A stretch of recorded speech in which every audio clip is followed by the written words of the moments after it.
नमस्कार मित्रों, संस्कृत साहित्य एवं संस्कृति के चैनल पे आलिंगन विचार में मैं डॉक्टर हरिनिवास महर्षि वात्स्यायन के कामसूत्र के वीडियो में आपका स्वागत करता हूं। 64 अंगों की बात हुई थी। इसमें सबसे पहला अंग है आलिंगन, यानी आपके प्रेम की शुरुआत, आपकी प्रीति का प्रारंभ यहीं से होता है। ये उसका पहला पाठ है। आंखों ने आंखों से देखा, आंखें चार हुई, जो कुछ भी हो गया है, लेकिन यहां तक आपकी स्टोरी आगे नहीं बढ़ती है।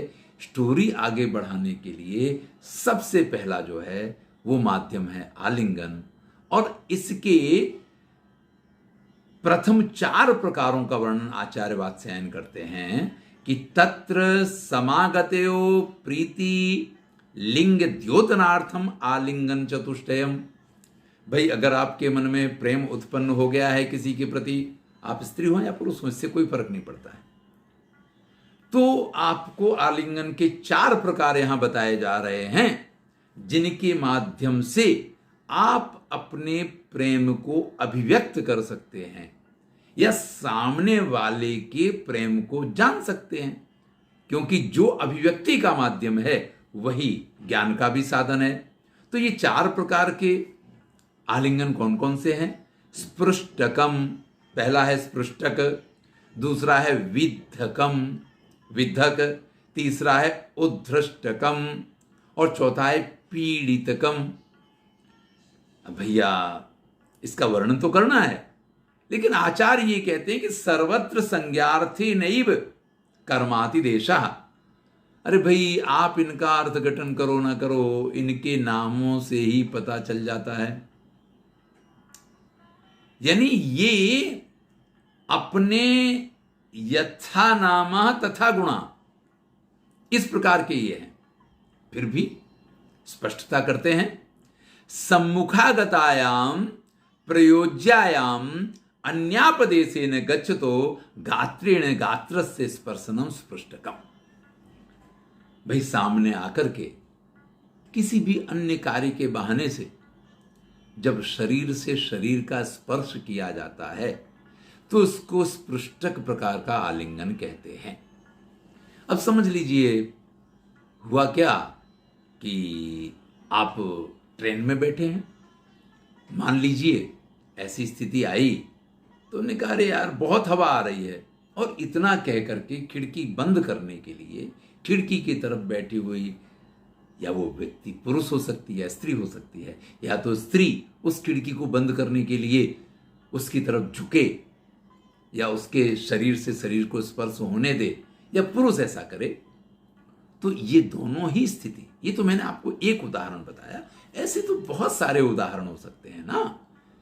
आप कहीं जा रहे हैं और जाते जाते ऐसे ही जैसे किसी ने आपको धक्का मार दिया, इस प्रकार से भी आप टकरा सकते हैं। तो ये प्रथम प्रकार का आलिंगन होता है, जिसको स्पृष्टकम कहा गया है। ध्यान रखिएगा, इस प्रकार के आलिंगन के लिए किसी प्रकार की पहचान की आवश्यकता नहीं है, बल्कि ये पहचान उत्पन्न करने के लिए किया जाने वाला ये आलिंगन है। यानी अगर इस स्पर्श के बाद सामने वाला हंसता है, सामने वाला विरोध नहीं करता है या अपनी आंखें नहीं तरेरता है, तो आपको एक बात का अंदाज मिल जाता है कि हाँ भाई, लाइन आगे से क्लियर है। प्रयोज्यम नायिका स्थित उपविष्टम वा विजने किंचित गृह्णति पयोधरेणे विघ्ने नायकोपि ताम अवपीड्य गृहिणीयाद इति विद्धकम। अब चलिए, स्पष्टकम हो गया। अगर आपको लाइन क्लियर लग रही है तो दोनों ही पक्ष से बात आगे बढ़ सकती है।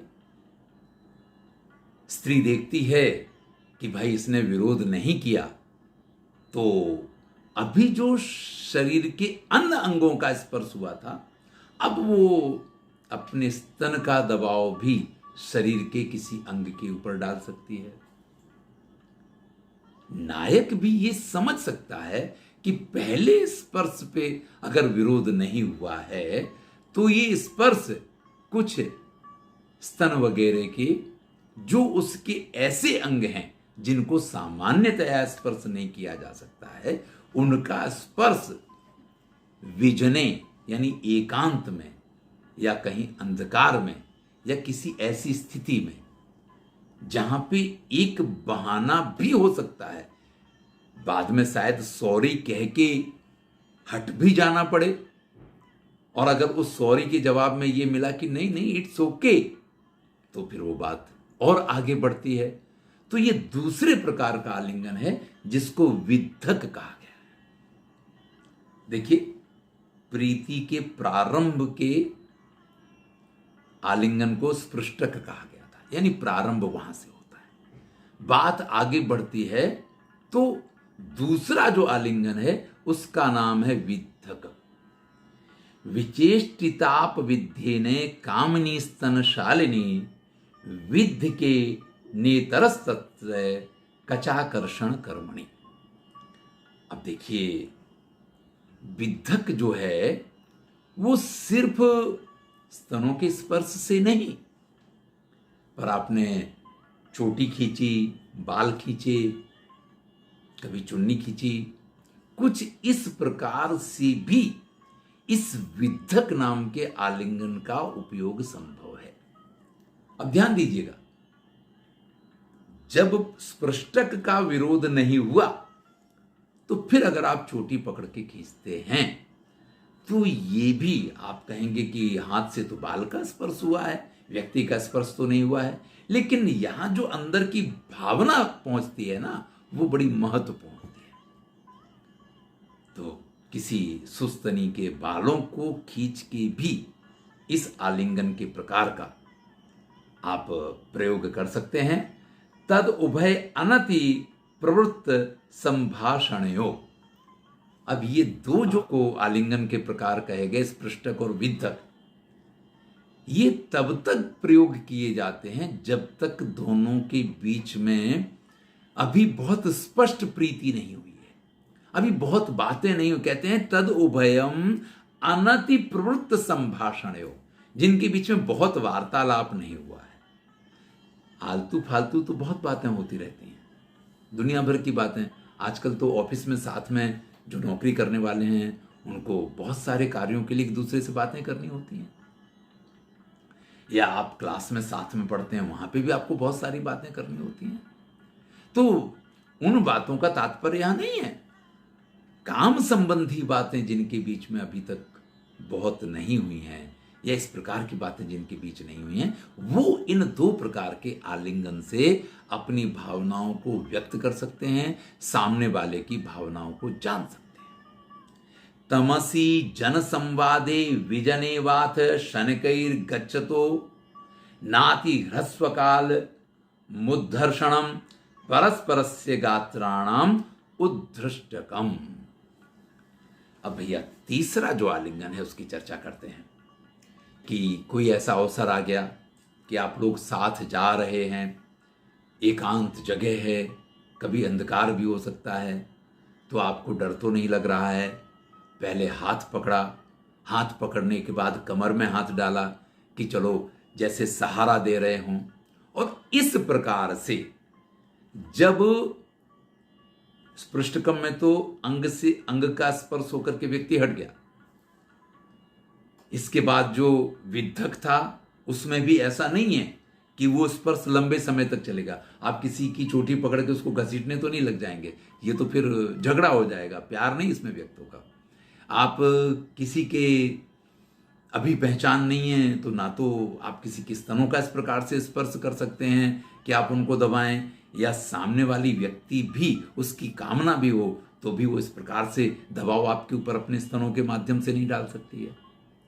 लेकिन ये जो आगे का स्टेज है उसमें, जिसमें उद्घृष्टकम कहा है, जिसमें लगातार घर्षण होना है, और लगातार घर्षण का अर्थ यह है कि आप रास्ते में चलते जा रहे हैं, आपने एक दूसरे को पकड़ा हुआ है, कभी हाथ पकड़ के रखा है, कभी हाथ से बात आगे चल गई, आपने कंधे पे हाथ रख लिया, या आपने कमर के आसपास हाथ डाला। इस प्रकार से जब आप साथ में एक थोड़ी लंबी यात्रा करते हैं, 10-20 कदम चलते हैं, तो इसको उद्घृष्टकम, इस प्रकार का आलिंगन कहा गया है। फिर से ध्यान दीजिएगा, अगर पहले 2 आलिंगन आपके सफल रहे हैं तो आप इस तीसरे प्रकार के आलिंगन का प्रयास कर सकते हैं। सीधे तीसरे प्रकार के आलिंगन का प्रयास नहीं किया जा सकता है, इसका स्पष्ट उल्लेख यहां पे किया है। आजकल तो बहुत सारे ऐसे माध्यम हो गए हैं। लोग बाग वाहन में, पहले तो बैलगाड़ियां वगैरह हुआ करती थी, साइकिल की भी सीट इस प्रकार की नहीं हुआ करती थी, लेकिन आजकल तो बाइक हैं, स्कूटर वगैरह हैं, एक्टिवा वगैरह जो हैं। एक ज़माना था जब दोनों ही सीटें अलग अलग स्कूटर की होती थी, अब तो वो चीज़ें भी ख़त्म हो गई। अब तो एक ही सीट होती है और उस पर भी बैठने के तरीके के आधार पे भी ये पता चल सकता है कि भाई सामने वाला आपके कितने नज़दीक है। तो वहाँ पे ये उद्घृष्टक प्रकार का जो आलिंगन है ये बड़ा ही सरल है। चलिए, अभी तक कोई रति से संबंधित आपके आदान प्रदान नहीं है, ये सारी प्रक्रियाएं प्रारंभिक प्रक्रियाएं हैं। चलिए हम चौथे आलिंगन की तरफ बढ़ते हैं। तदेव कुड्य संदंशेन स्तंभ संदंशेन वा स्फुटकम अवपीड़येत इति पीड़ितकम। चौथे प्रकार का जो आलिंगन है उसका नाम है पीड़ितकम। नाम से ही पता चलता है कि जहां दबाया जाए।